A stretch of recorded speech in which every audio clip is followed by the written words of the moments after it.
Wassalatu wassalamu ala Rasulillah wa ala alihi wa sahbihi wa man tabi'ahum.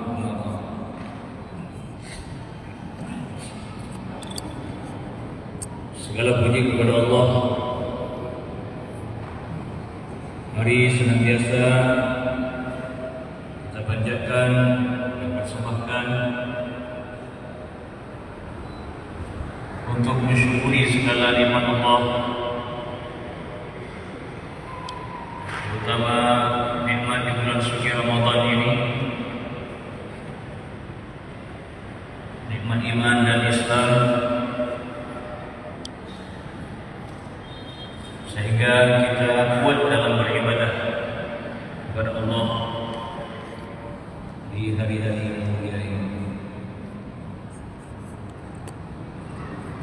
Kemudian salawat dan salam kepada junjungan alam besar Muhammad sallallahu alaihi wasallam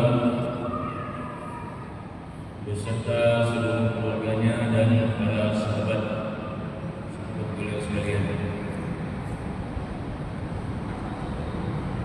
Kaum muslimin dan muslimat yang terhormat dan yang saya muliakan, pertama-tama saya mengucapkan ribuan terima kasih kepada Badan Kemakmuran Masjid Agung Al-Aqsa yang telah menelpon saya meminta untuk menggantikan guru kita yang mungkin diharapkan hadir pada malam ini, ya, sebagai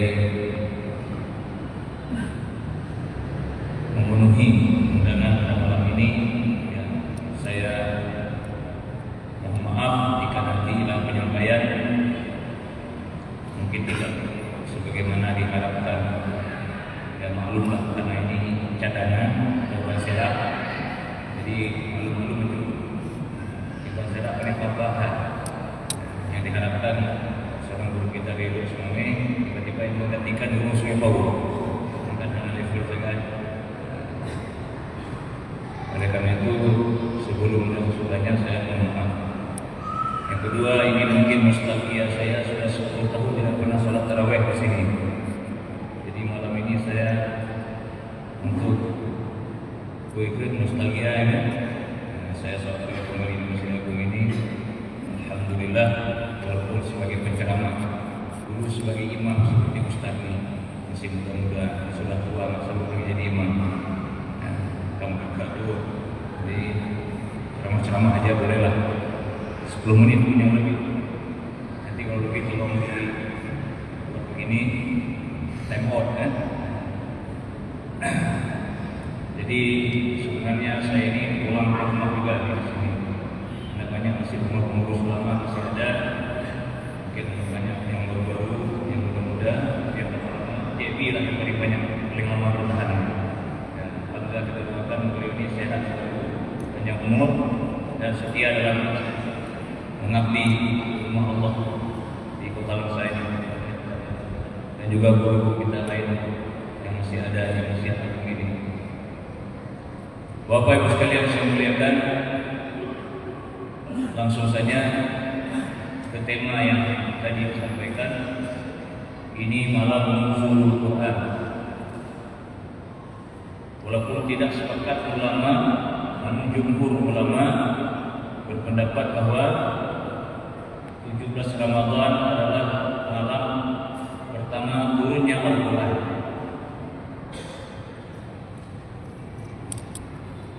Dalam Al-Quran Al-Karim sendiri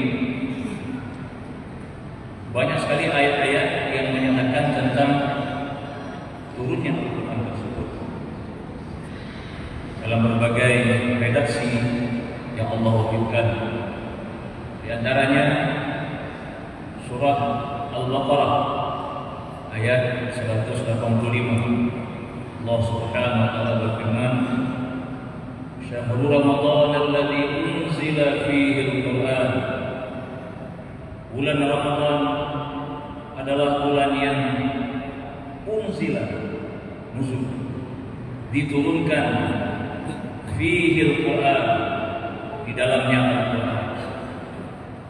Hudal linnasi wa bayyinatin minal huda wal furqan, sebagai petunjuk, sebagai penerang kepada manusia dalam kehidupan di dunia ini untuk selamat sampai dengan di hari akhirat. Dalam ayat yang mulia ini jelas disebutkan bahwa Al-Quran itu unzila, diturunkan pada bulan Ramadan, sehingga sepakat para ulama, ijma' para ulama, Al-Quran turun pada bulan Ramadan. Kemudian pada ayat yang lain, surah yang lain untuk menjelaskan di bulan Ramadan kapan itu atau pada tanggal berapanya. Barangkali ada kaitannya, yaitu dalam surah Al-Anfal ayat 41. Allah Subhanahu wa taala berfirman, "In kuntum amantum billah wa ma anzalna 'ala 'abdina yawmal furqan yawmal taqal jam'an." Jika kalian beriman kepada Allah dan apa yang kami turunkan kepada hamba kami, yaitu Nabi Muhammad sallallahu alaihi wasallam, yaumal furqan, diturunkan itu Al-Quran kepada Nabi Muhammad, hari turunnya Al-Quran dinamakan dengan Al-Furqan, yaumal furqan. Jadi malam ini jika kita terima sebagai malam turunnya Al-Quran, ini malam Al-Furqan. Al-Furqan maknanya adalah pembeda antara hak dan batil, pembeda antara kebenaran dengan kebatilan. Orang yang berpegang teguh dengan Al-Quran, maka dia berada di atas jalan kebenaran. Orang yang melenceng daripada Al-Quran, maka pasti dia berada pada jalan kesesatan. Yaumal Furqan, yaumal taqal jam'an. Hari Furqan adalah hari bertemu dua pasukan. Yang dimaksudkan dalam ayat ini adalah dua pasukan dalam perang Badar, yaitu antara pasukannya Nabi Muhammad SAW dan para sahabatnya dengan orang-orang kafir Quraisy yang memerangi beliau, yang kita kenal dengan peristiwa perang Badar. Yaumal taqal jam'an, hari bertemu dua pasukan perang itulah sesuai dengan catatan sejarah terjadi pada tanggal 17 Ramadan. 17 Ramadan pada tahun 2 Hijriah terjadi perang Badar. Dengan keterangan surah Al-Anfal ayat 21 ini menjelaskanlah Al-Baqarah 185 tadi bahwa turunnya Al-Quran pada tanggal 17 Ramadan. Kaum muslimin dan muslimat sedang jamaah salat tarawih yang dirahmati Allah. Kemudian dalam ayat yang lain Allah Subhanahu wa taala menjelaskan dalam surah Asy-Syu'ara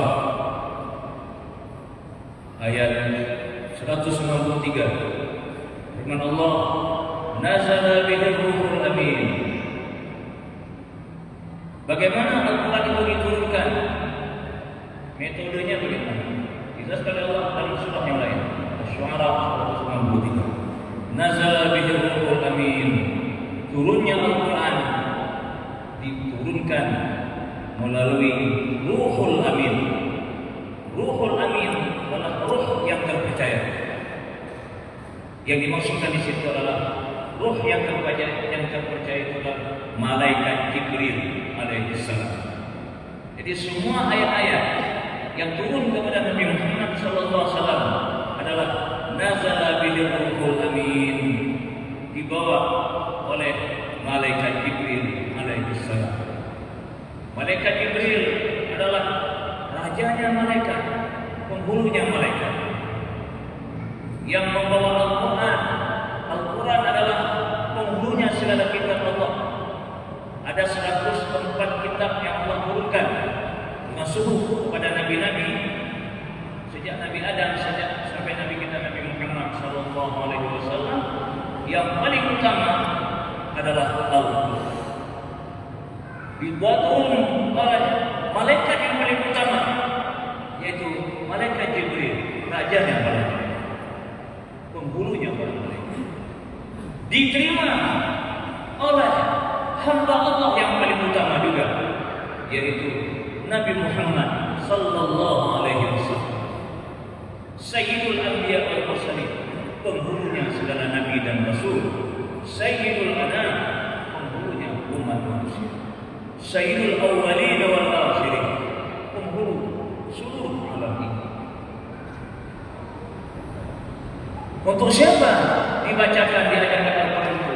Untuk umat yang paling utama juga daripada seluruh umat-umat yang pernah ada di muka bumi ini. Maka umat yang paling utama yang diajarkan, yang dibacakan, yang disuruh untuk mengamalkan Al-Quran tersebut. Siapa dia? Itulah kita. Yang kedua, umat Nabi Muhammad sallallahu alaihi wasallam.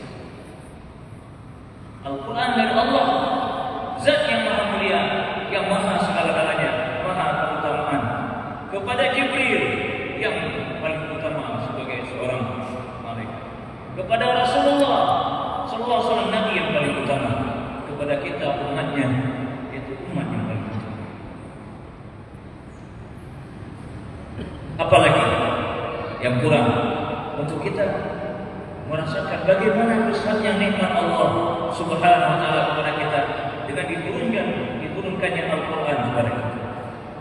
Al-Quran lahirlah hukum-hukum, ilmu-ilmu pengetahuan, menjadi sumber segala-galanya yang telah dikaji oleh para ulama-ulama kita, ditulis kitab dalam berbagai macam literatur, ilmu fikih, ilmu tauhid, ilmu tasawuf, ilmu segala macam ilmu, bahkan ilmu sains dan teknologi sekalipun diambil intisarinya, diambil fondasinya dari Al-Quranul Karim.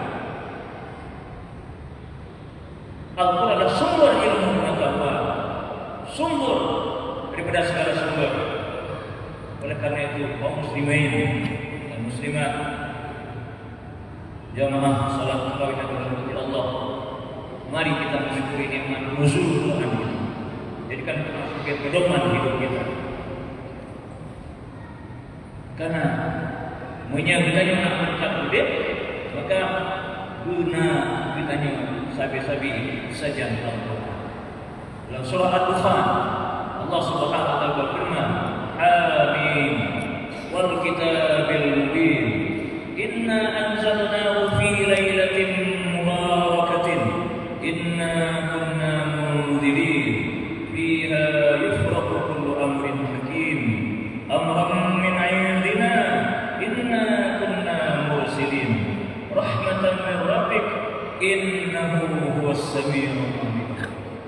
Amin, hanya Allah yang tahu maknanya. Wal kitabil mubin, demi Al-Quran yang nyata, yang memberi penjelasan, yang menyatakan ilmu kepada manusia. Inna anzalnahu, sesungguhnya kami menurunkan Al-Quran tersebut. Yang tadi Yaumul Furqan, Yaumul Taqal Jama'ah, dijelaskan lagi dalam surah Al-Dukhan ayat yang ketiga ini. Inna anzalnahu fi lailatin mubarakah, kami turunkan Al-Quran tersebut pada malam yang diberkati, malam yang penuh berkah. Inna kunna munzirin, kami memberi peringatan kepada kalian. Artinya, ambil keberkatan Al-Quran tersebut. Awas jika kamu menjadikan pedoman hidupmu bukan Al-Quran. Awas, inna kunna munzirin, kami memberi peringatan kepada kalian. Seandainya kamu tidak menjadikan Al-Quran sebagai landasan hidup, maka pasti kamu akan celaka, akan sesat dan menyesatkan orang lain. Sidang hadirin yang masalah tarawih yang dirahmati Allah, kapan dan di mana turun Al-Quran tersebut? Turunnya adalah di sebuah gunung Nama gunungnya adalah Jabal Nur. Jabal Nur, kalau kita hitung sekarang ini dari kota Mekah itu lebih kurang 6 km. Lagi gino gede. Oh, 6 km. Benar. Sengelu lebih. Benar. 6 km ada Jabal Nur. Di Jabal Nur itu arti Jabal gunung. Nur cahaya. Gunung yang bercahaya. Bukan cahaya lampu, tapi cara maknanya adalah gunung mercusuar perubahan peradaban manusia. Karena di gunung itulah turun malaikat Jibril, Nabi Muhammad sedang bertahanus, sedang berkhalwat dalam sebuah goa namanya Gua Hira, Gua Hira yang nama gunungnya.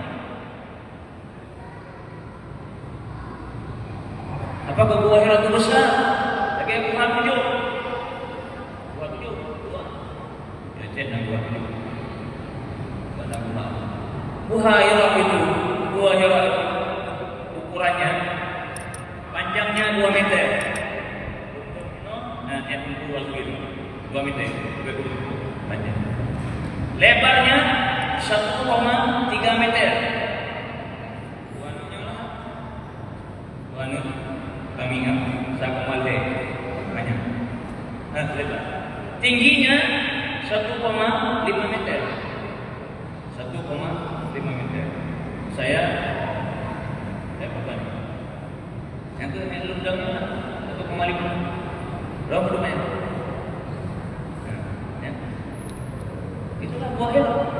Di situ Rasulullah berkhulwat bukan satu malam, berbulan-bulan. Jadi gua lihat kacau mereka, bertahan, mendekatkan dirinya kepada Allah. Yang pada waktu itu bukan seperti sekarang ini, di atas gunung sendiri.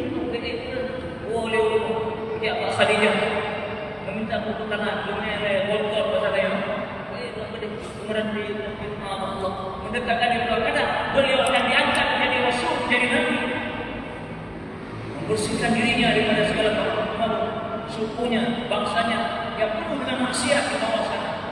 Orang Quraisy itu waktu itu sibuk dengan permainan-permainan, perjudian, mabuk-mabukan dan sebagainya maksiat mereka lakukan. Rasulullah menyendiri untuk menerima wahyu. Nah, pada malam 17 Ramadan itulah sesuai dengan keterangan dari turunlah malaikat Jibril memeluk Nabi Muhammad SAW dengan pelukan yang sangat erat. Iqra ya Muhammad, bacalah Muhammad. Ma'ana biqari, saya tidak bisa membaca. Lalu sebuah keterangan ada lembaran yang dibuat turun, lembaran hijau dari surga, dari lembaran surga, tertulis di sana nama Allah, surah Al-Alaq ayat 1 sampai 5 yang kita baca sekarang ini. Iqra bismi rabbikal ladzi khalaq, khalaqal insana min 'alaq, iqra wa rabbukal akram, alladzi 'allama bil qalam, 'allamal insana ma lam ya'lam. Tertulis di situ. Disuruh baca oleh Nabi Muhammad. Nabi Muhammad tidak bisa baca. Beliau ummi, an-nabiyul ummi, tidak bisa membaca, tak bisa menulis. Masyarakatnya juga al-ummiyun. Orang-orang Arab waktu itu rata-rata ummi, tidak bisa baca tulis. Tapi ingatannya sangat kuat, memorinya luar biasa, menghafal luar biasa. Tapi membaca Ma'ana biqari, saya nggak bisa membaca wahai. Kita nggak tahu siapa itu yang memeluk beliau. Dengan malam lampu yang penuh, yang ke gunung, datang makhluk yang luar biasa. Peluk orang-orang. Coba bayangkan bagaimana situasi kebatinan Rasulullah. Dilepas dia oleh mereka Jibril ketika Nabi Muhammad sedang bernafas. Wah, itu grup, grup bergerak,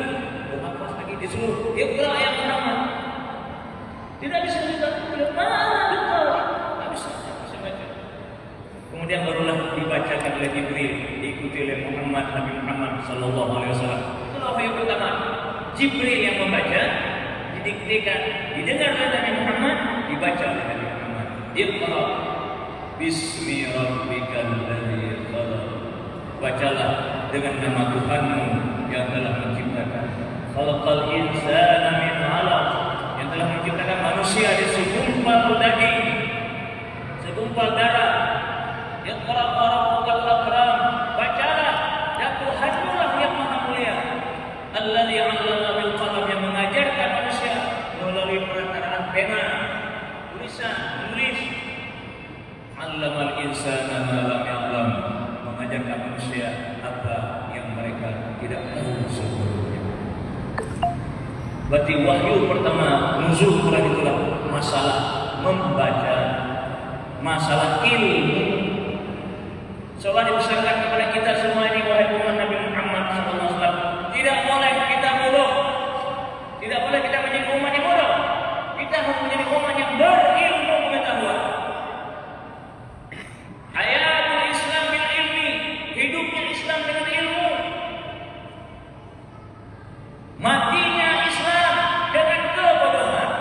Jika umat Nabi Muhammad, kita umat Islam ini bodoh, maka kita berada dalam jurang kehinaan. Dulu ketika Islam mencengkeram bumi ini, dari masa Rasulullah, khalifah-khalifah, Bani Abbas, Bani Umayyah, Bani Abbasiyah, Bani Fatimiyah, Bani Utsmaniyah, mereka adalah penuh dengan ilmu pengetahuan, menguasai bumi ini, menjadi super power di atas bumi ini. Hari ini umat Islam dijajah ekonominya, dijajah politiknya, dijajah sosial kepercayaannya, dijajah segala-galanya, sehingga tidak berdaya. Lihatlah bagaimana saudara kita di Palestina, ya, sekian lama menderita dalam penjajahan yang luar biasa, tidak bisa berbuat apa-apa. Kenapa? Kita tidak menguasai ilmu. Ilmu apa? Ilmu kemiliteran. Militer yang paling kuat hari ini adalah Amerika, Inggris, Cina dan sebagainya. Mereka yang menguasai bumi ini. Rusia dan sebagainya. Umat Islam hanya pandai, hanya banyak uang saja, beli, blok-blok beli kau buka, blok-blok bom ada bom kau buka, blok-blok ada kau buka, blok ada kau buka. Kita menjadi umat yang konsumtif, bukan yang produser, bukan yang memproduksi, sehingga mereka tidak takut. Ada Allah Subhanahu wa taala berfirman dalam Al-Qur'an, wa'iddu lahum mastata'tum min quwwatin wa min ribatil khair turhibuna bihi aduwallahi wa aduwwakum. Persiapkanlah untuk mereka, hai Muhammad, persiapkan untuk mereka senjata-senjata. Firman Allah, dia juga senjata bagi umat Islam. Kapal-kapal perang, alat-alat perang. Turhibuna bihi aduwallahi wa aduwwakum. Supaya kamu ditakuti oleh musuh-musuh Allah. Kita harus ditakuti. Ini lemah umat Islam. Kenapa? Karena kita tidak menguasai senjata militer. Tidak benar. Negara-negara Islam semuanya negara lemah secara militer. Indonesia, Pakistan, Turki, Saudi Arabia, semua negara Islam lemah dari segi persenjataan. Ini kenyataan. Makanya kalau kita ingin kembali mengulang, menguasai bumi ini, menjadi super power di atas bumi ini, amalkan surah Al-Alaq ayat 1 sampai 5 ini. Apa itu? Berilmu pengetahuan dalam segala bidang. Dalam bidang agama memang sebuah kewajiban, juga dalam bidang yang lainnya kita harus berilmu. Umat Islam tidak boleh bodoh. Semua pemimpin hari ini memikirkan kecerdasan. Cerdaskan bangsa ini, baru kita akan menguasai dunia. Kalau tidak kita cerdaskan bangsa ini, kita biarkan dalam kebodohan, banyak anak-anak kita terjerembab dalam kebodohan. Kenapa? Karena makanya semua pergaulan bebas, narkoba, dan sebagainya. Pendidikan asal jadi saja, asal dulu betul, yang sekolah yang punya ijazah tapi tidak ada budaya membaca. Kita ada membaca hari ini, tapi membaca melihat HP. Kalian HP, kalian cek HP. Bukan lagi membaca buku, membaca kitab, membaca ilmu. Iqra, bukan lagi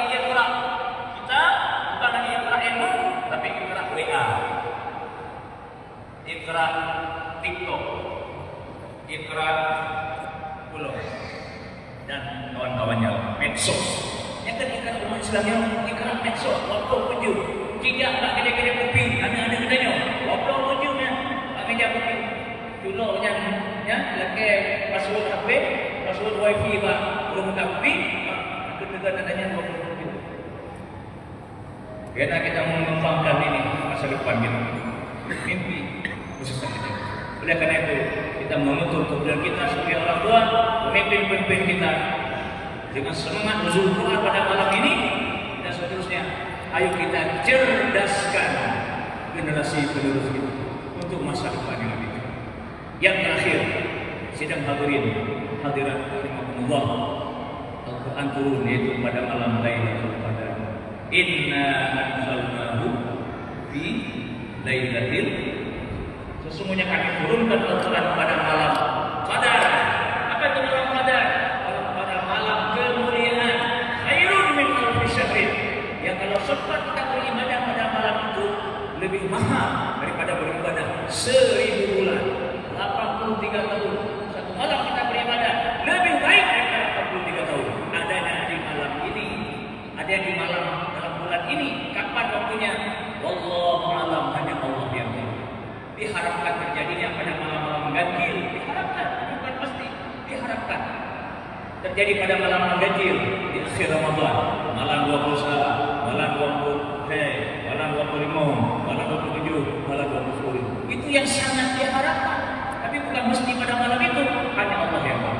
Nah, Al-Quran yang diturunkan pada saat di Gua Hira di Jabal Nur Nabi Nabi Muhammad SAW itu malam Lailatul Qadar. Menurut pendapat yang mengatakan bahwa turunnya itu kepada langsung pada Nabi Muhammad. Ada juga pendapat satu lagi mengatakan bahwa turun tersebut di Baitul Izzah, di Lauh Mahfuz, turun sekaligus Al-Quran pada malam Lailatul Qadar. Apapun itu kedua-duanya, Al-Quran turun pada malam Lailatul Qadar, malam kemuliaan. Mudah-mudahan kita semuanya sidang hadirin sekalian mendapatkan kemuliaan sebagai umat Nabi Muhammad, kemuliaan sebagai umat yang diturunkan Al-Quran kepada kita, kemuliaan dengan kita hadir pada malam-malam Ramadan, siang-siang Ramadan beribadah kepada Allah, dan kemuliaan dengan dekatnya diri kita, hati kita, bacaan kita, telaahan kita, ilmu kita yang semuanya bersumber daripada Al-Quran Karim. Mulia di atas mulia, di atas mulia, di atas mulia yang tiada habisnya. Inilah kita umat Nabi Muhammad sallallahu alaihi wasallam. Demikian sudah lebih daripada target. Memang hanya berapa pada JP belum 23 berapa. Ya, jadi kiranya itu nanggap kita punya medisi terus lagi ya. Nah, yang sebabkan saya kalau obat punya katanya nyampe di pegang. Yang pegang punya dia ya. Lagi kapan yang lebih nanggap itu trip di mana. Insyaallah akan diberi oleh Allah. Dan insyaallah punya umur yang berlimpah Allah yang bulan ini. Amin ya rabbal alamin. Assalamualaikum warahmatullahi wabarakatuh.